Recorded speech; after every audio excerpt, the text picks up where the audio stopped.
a tirar los otros por otro lado, mientras los que están esperando como corresponden no pueden pasar. Bueno, es parte de lo que significa el crecimiento de nuestras ciudades y por eso también es necesario poder tener una mejor eficiencia, un uso más específico, más claro de los recursos públicos. Sabemos que son muy pocos los recursos públicos para la gran cantidad de necesidades y deben ser bien administrados y sabemos que en último tiempo el caso de convenios ha traído ese cuestionamiento.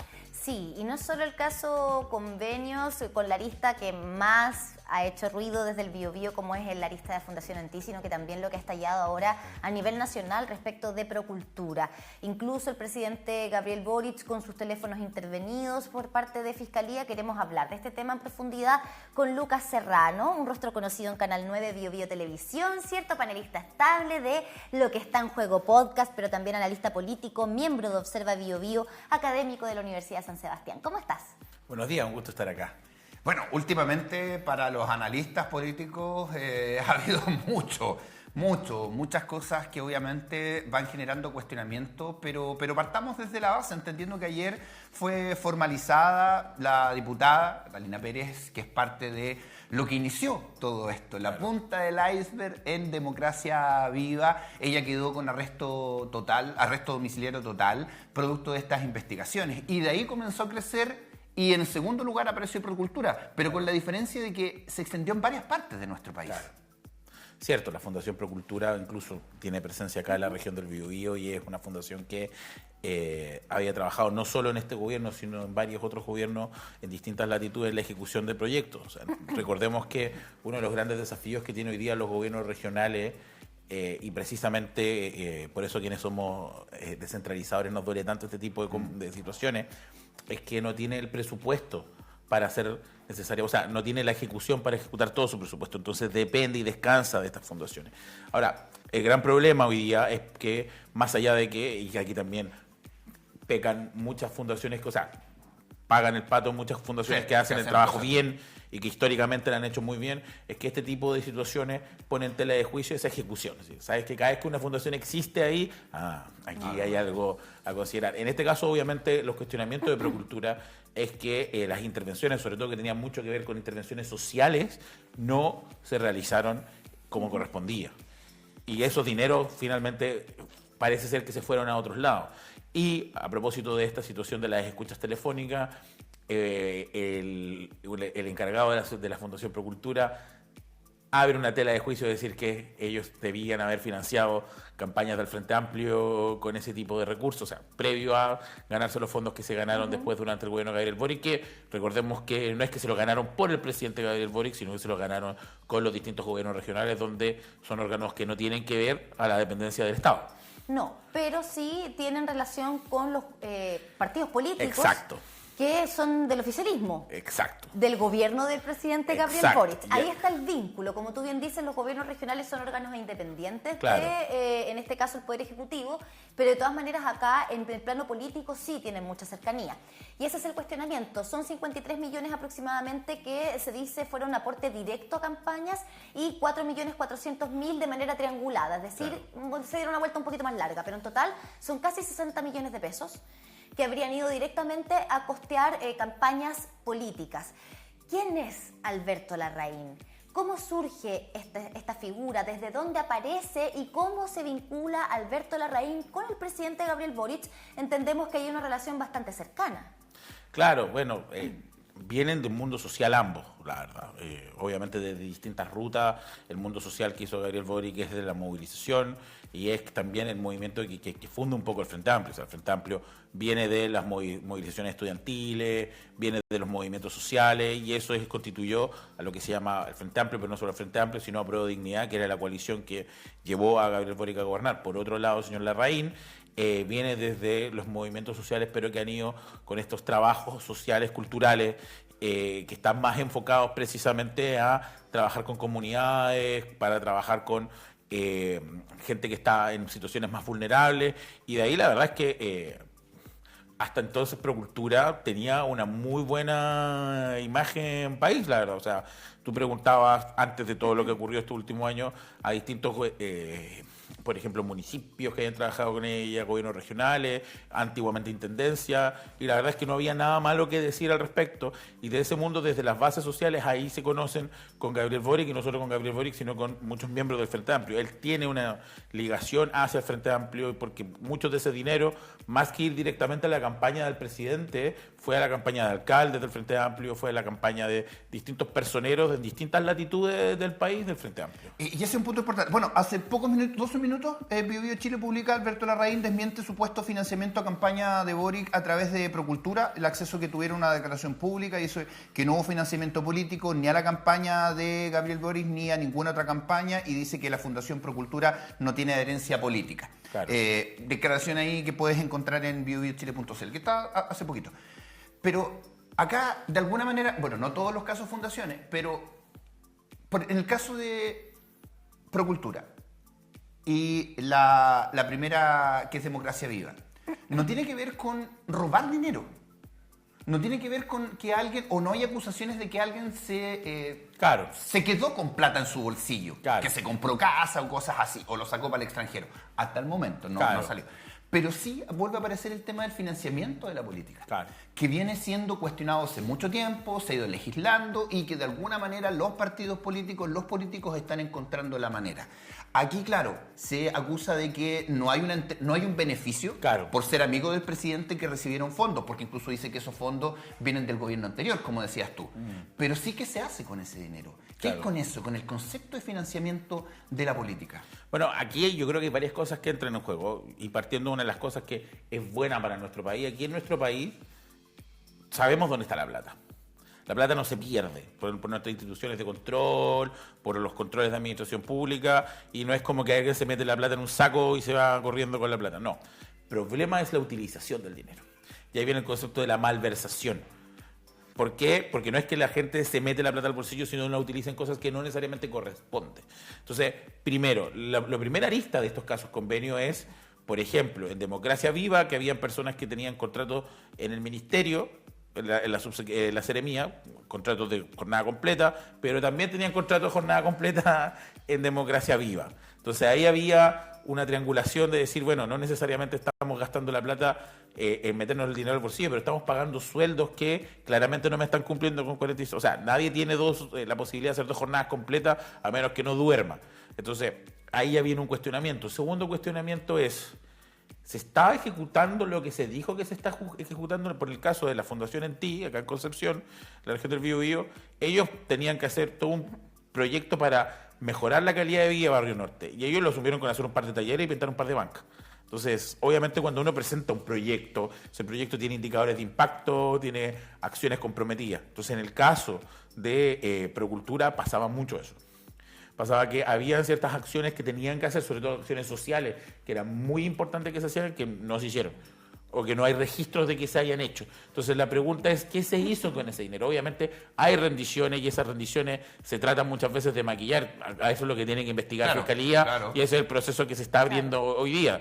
¿En qué se usó esa plata? Ahora, el financiamiento de la política viene precisamente asociado a que antes de que enteráramos de esto, se dice que la Fundación Procultura, porque ellos mismos lo desmienten en este momento, usaron recursos que ellos tenían quizás con otros fondos anteriores para financiar campañas del Frente Amplio. Y eso es lo que hay que ver. Hay que ver hoy día si esa fundación utilizó los recursos de lo que se comprometió a utilizar, los recursos que son los recursos de las regiones, por lo tanto son recursos que son del fisco, y ergo son recursos de todo, es lo que se comprometió, y no lo están usando para devolverse la plata que le pusieron a las campañas del Frente Amplio, o pensándolo para hacer una futura caja pagadora de futuras intervenciones políticas del Frente Amplio, de cualquier partido que sea.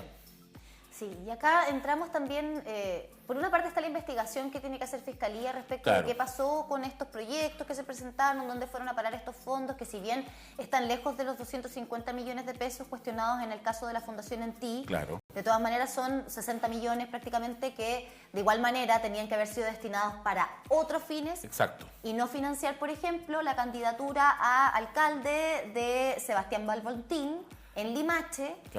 Pareja de Alberto Larraín. Y acá entramos en temas también a nivel personal y prácticamente éticos que te quiero preguntar, Lucas, porque también se ha cuestionado mucho la decisión del fiscal Cooper de intervenir el teléfono del presidente de la República. Claro. No hay que olvidar eso, presidente de la República con Josefina Uneus. Para que hablemos un poquito también de esta relación. Presidente Gabriel Boric, Josefina Uneus, Alberto Larraín, Sebastián Balbontín. Claro. Y entre medio también hay que agregar al ex asesor del presidente de la República también, que estaba entre medio, que tuvo que renunciar. Bueno, Cristian aparece en todo. Sí, que más encima habla de otra arista que no tiene que ver con esto, que es la fallida compra de la casa de Salvador Allende. Entonces, acá hay muchas cosas que se mezclan. Primero, por ejemplo, para no tirar toda la responsabilidad hacia el Estado y hacia el gobierno, las filtraciones de fiscalía. Ese es un tema. Sí, porque eso es un temazo. Un tema sí, porque, por ejemplo, no tendríamos por qué enterarnos qué opina Carol Cariola del presidente. No, porque estos son... Obviamente hay intervinientes en las causas y Fiscalía no tiene control de qué hacen esos intervinientes con la información que se le entregan. Pero hay personas que no están solamente interesadas en buscar las conversaciones de WhatsApp, que hoy día es un elemento fundamental de estas intervenciones que corresponden, sino aprovechan de buscar otros datos rosa que pueden alimentar a la prensa. Entonces, eso ya genera un primer nivel de cuestionamiento porque... Y perdón, incluso más atrás, el caso Hermosilla. Por supuesto.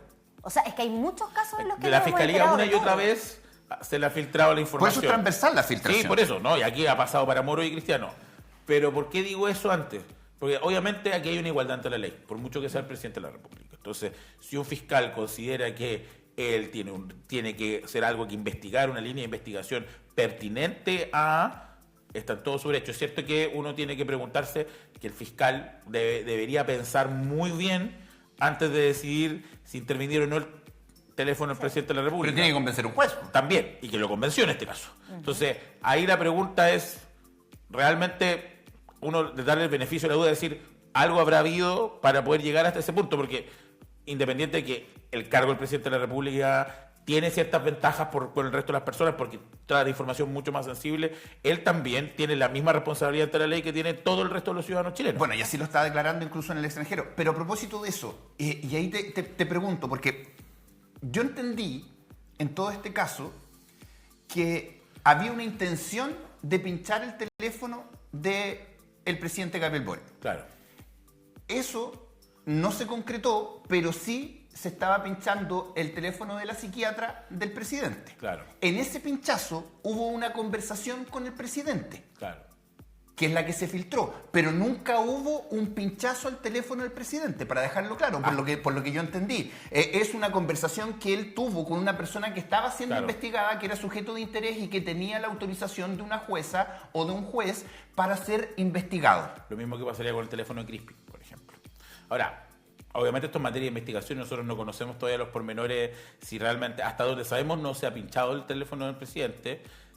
Obviamente, sí, a las personas que se le pinchó el teléfono se sabía que iba a tener conversaciones con el presidente de la República, o sea, no 2 más 2.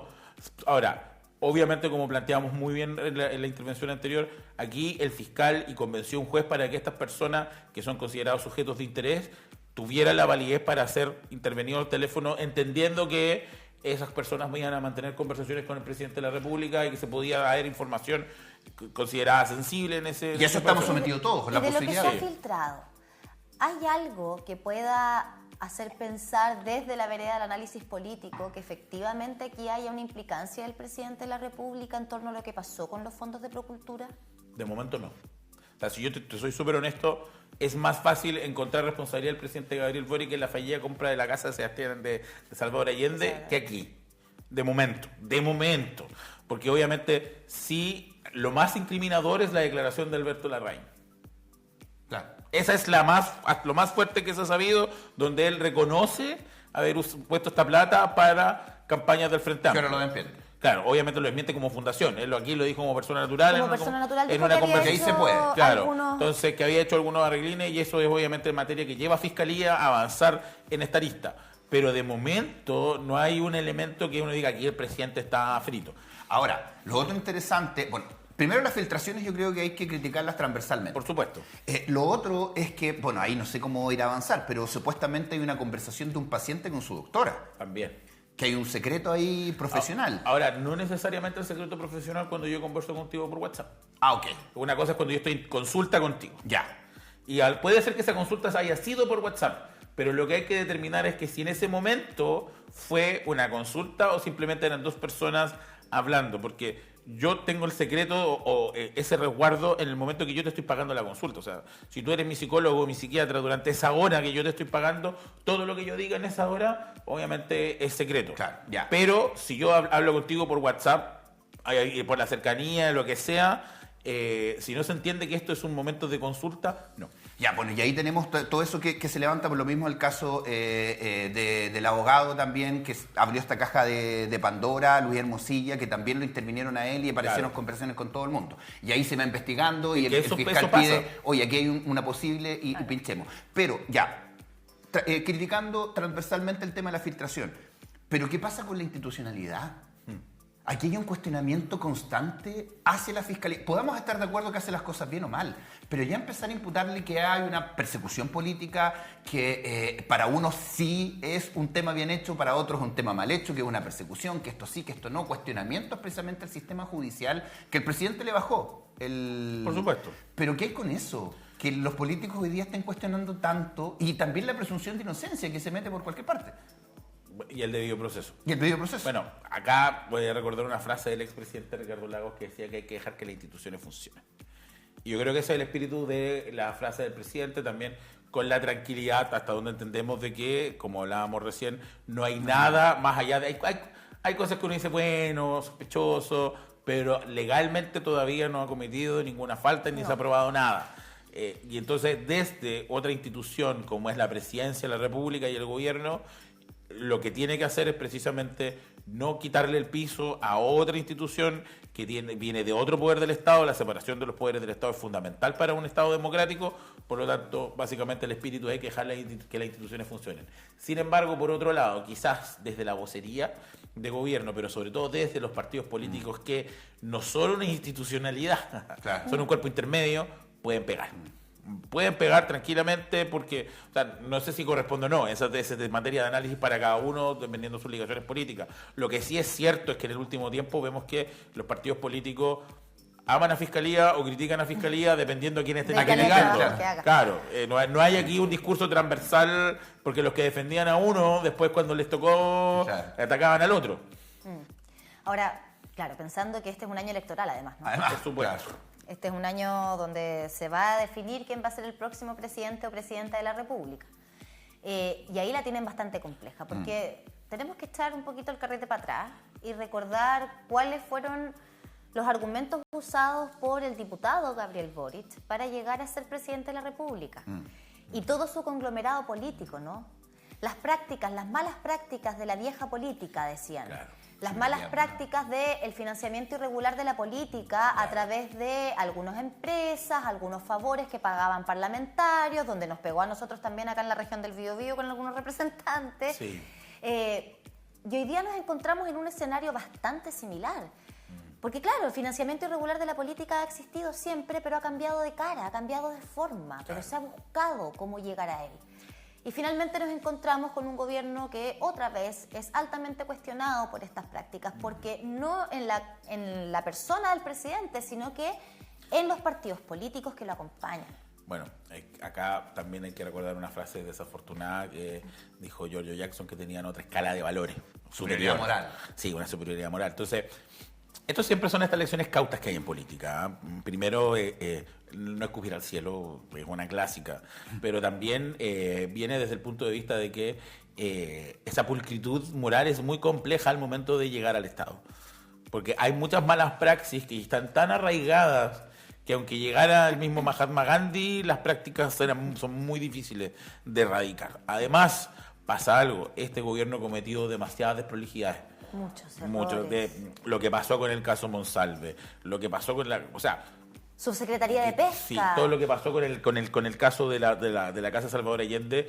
Cualquier estudiante de primer año de administración pública te puede decir que un parlamentario, un ministro o un funcionario público no puede celebrar contratos con el Estado. Eso es materia básica. Entonces, y 17 abogados no supieron. Claro, entonces no puede ser que nadie haya sabido. Esas desprolijidades o esas miradas para el lado nos recuerdan a la vieja política. Y lo que es peor, hechas por la nueva política.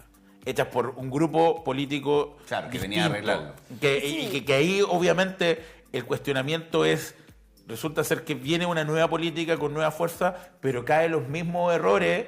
Entonces, ¿ya en quién creo? Claro. Si la Renovación cometió los mismos errores que los viejos que nosotros queríamos emigrar, ¿en quién creo hoy día como proyecto político? Es todo un tema porque, claro, hay errores que son garrafales como los que tú mencionabas, que son más bien de práctica política, Claro. mala praxis política. Pero hay errores también técnicos que le han costado duro. Te mencionaba lo de la ley de fraccionamiento. Errores de cálculo. Los datos de cálculo. erróneos que se entregó por parte de la Subsecretaría de Pesca. Eso es para renunciar. Eso, claro, el tema del presupuesto, de la DIPRES. Sí. Altos cuestionamientos respecto de aquello. Entonces, es un gobierno que en estos casi 4 años ha pedido perdón muchas veces. Y yo no digo que esté mal pedir perdón cuando cometes un error. Por supuesto.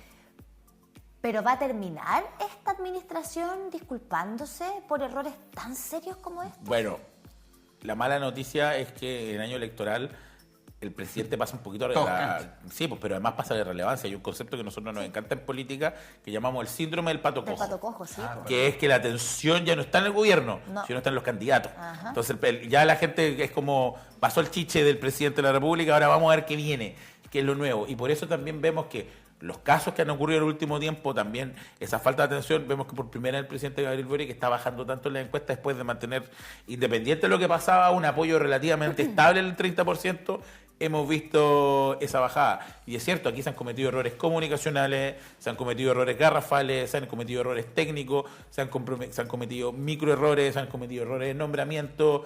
Entonces, es cierto que gobernar es complejo y este grupo político tuvo que depender mucho, por ejemplo, del Partido Socialista, del PPD, del Partido Comunista y en menor medida en algunos casos de la democracia cristiana para poder sacar adelante este proceso de gobierno, y ha sido a costa, por ejemplo, del Partido Socialista, porque mira dónde está hoy día el Partido Socialista y el desgaste que tuvo el Partido Socialista.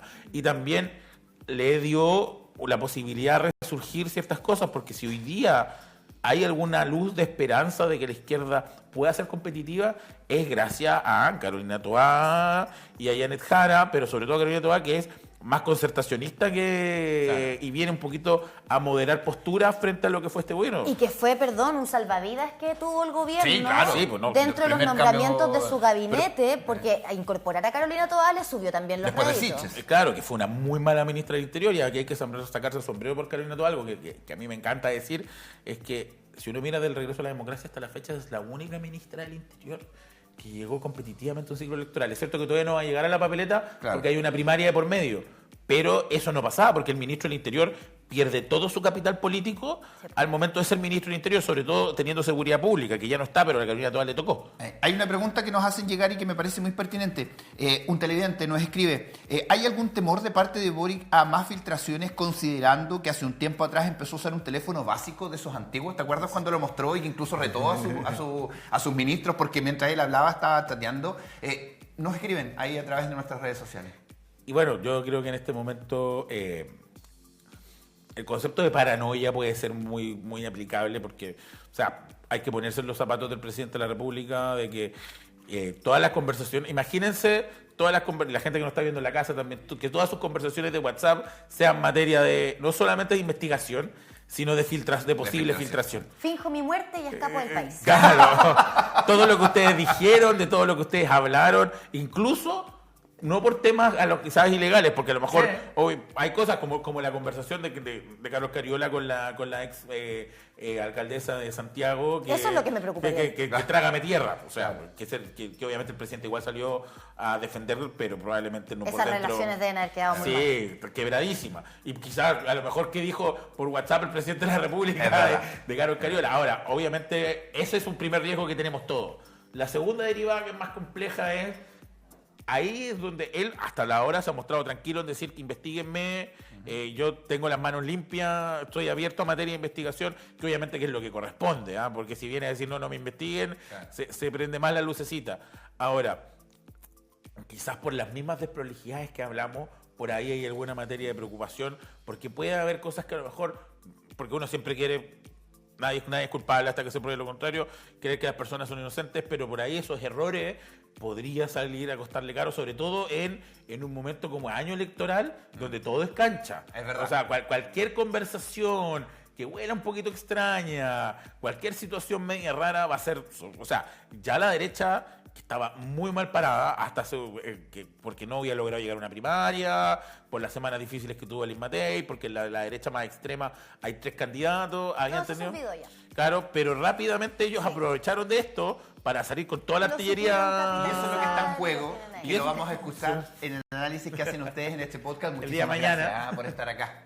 Gusto estar acá como siempre. Mañana tenemos estreno. Sí, de 22 horas. Gracias, Lucas. 9 de la mañana con 3 minutitos. Ya lo sabes, lo que está en juego podcast por las pantallas de Canal 9 Bio Televisión. Y Matinal Nuestra Casa continúa a la vuelta de esta pausa comercial.